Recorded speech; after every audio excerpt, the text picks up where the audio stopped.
Bonjour à tous, il est 7h36, nous sommes à Sharm el-Sheikh et après une nuit de travail, nous venons d'adopter l'accord de la COP 27.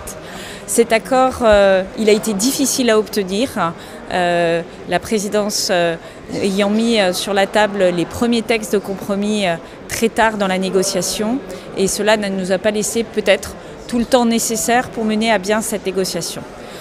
Du coup, nous considérons que l'ambition climatique n'est pas en rendez-vous.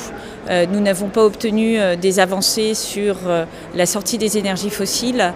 Nous n'avons pas obtenu des avancées sur la mise à jour des programmes nationaux de réduction des émissions de gaz à effet de serre.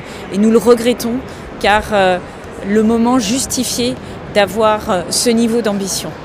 Néanmoins, l'essentiel est préservé, à savoir l'objectif d'1,5 degré. C'était important parce que nous étions dans un moment de tension avec la crise énergétique et cet objectif, certains auraient pu y renoncer, nous mettant en grande difficulté par rapport aux défis climatiques. Nous avons en revanche une très belle avancée sur un sujet important, c'est celui des pays les plus vulnérables qui sont confrontés à des événements climatiques majeurs.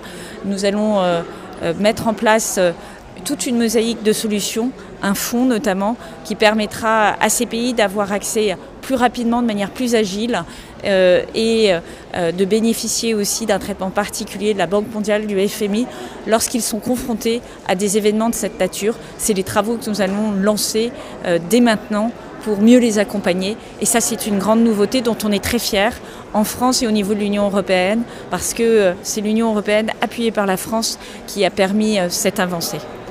Alors, une COP en demi-teinte, mais une belle avancée pour les pays les plus vulnérables. Et nous allons dès maintenant nous mettre au travail pour la COP 28. Je vous remercie.